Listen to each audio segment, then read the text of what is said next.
کیا ہم معاف کرنے کو تیار ہیں؟ ایک دفعہ کسی میوزک گروپ کے 10 ممبران کے آرکسٹرا میں 2 سارنگی نواز تھے، جن میں ایک اسکاٹ لینڈ یارڈ کا رہنے والا تھا اور جبکہ دوسرا جرمن تھا۔ پہلا انتہائی ہنس مکھ، باتونی اور مذاق کرنے والا شخص تھا، جبکہ دوسرا بالکل سنجیدہ اور اپنے کام سے کام رکھنے والا تھا۔ مختلف مزاج ہونے کی وجہ سے اکثر وہ آپس میں جھگڑتے رہتے۔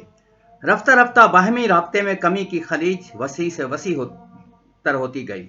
ان دونوں میں سے ہر کوئی یہی سوچتا تھا کہ یسوع نے کہا ہے کہ اگر تیرا بھائی تیرا گناہ کرے تو خلوت میں جا کر باہمی بات چیت سے اسے سمجھا، لہذا پہلے دوسرے کو میرے پاس آ کر رابطہ بحال کرنا چاہیے، وہ یہ سوچتے تھے۔ مگر ایک روز انجیل مقدس کی تلاوت کرتے ہوئے ان میں سے ایک پر یہ حقیقت واضح ہوئی کہ اگر تو قربان گاہ پر اپنی نظر گزرانتا ہو اور وہاں تجھے یاد آئے کہ میرے بھائی کو مجھ سے شکایت ہے، تو وہیں قربان گاہ کے آگے اپنی نظر چھوڑ دے اور جا کر پہلے اپنے بھائی سے ملاپ کر تب آ کر اپنی نظر گزران۔ علم الہی میں عموماً اس طرح کے طرز عمل کو برادرانہ الفت کہا جاتا ہے، اور پولس رسول نے کرنتھیوں کے نام پہلے خط میں لکھا ہے کہ محبت بدگمانی نہیں کرتی۔ اس جملے کا ایک اور ترجمہ یوں ہے کہ محبت رنج کا حساب نہیں رکھتی۔ اسی لیے روما کی کلیسیا کو نصیحت کی گئی ہے کہ آپس کی محبت کے سوا کسی چیز میں کسی کے قرضدار نہ ہو، کیونکہ جو دوسرے سے محبت رکھتا ہے اس نے شریعت پر پورا عمل کیا۔ بس ہم ذرا اپنا تجربہ کریں، کیا ہم نے اپنے گناہوں کی تلافی کرنے کی کوشش کی ہے؟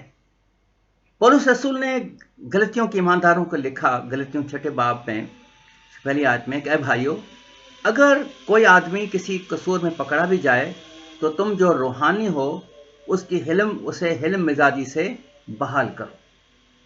یاد رکھیں کہ یہاں جس یونانی فعل کا ترجمہ بحال کرو کیا گیا ہے، اس زمانے میں یہ ایک طبی اصطلاح تھی جو اکثر ٹوٹی ہڈیوں کو بٹھانے کے لیے استعمال ہوتی تھی، اور یقیناً اس ساری تکلیف دہ شخص عمل سے بچاؤ کے لیے نہایت مہارت کی ضرورت درپیش تھی تاکہ ٹوٹ جانے والی ہڈیوں کو زندگی بھر کی رکاوٹ بننے اور جسم کو خراب ہونے سے بچایا جا سکے۔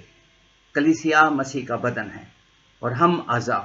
ذرا تھوڑی دیر کے لیے ٹھنڈے دل سے سوچیں کہ ہم اس بدن کی تعمیر اور ترقی اور بحالی کے لیے کس حد تک اپنا کردار ادا کر رہے ہیں۔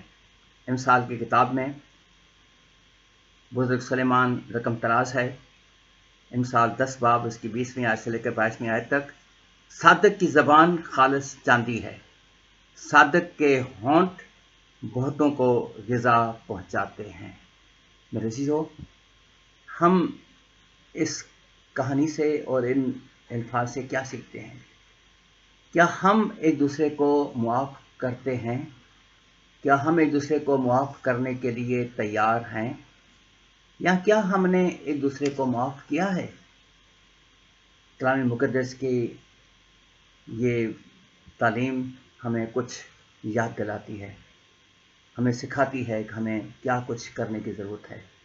خداوند ہم سب کو توفیق دے تاکہ ہم اس بات کو یاد رکھ سکیں کہ مسیح خداوند نے مصلوب ہوتے ہی بھی یہ کہا تھا کہ اے باپ ان کو معاف کر، اے باپ ان کو معاف کر۔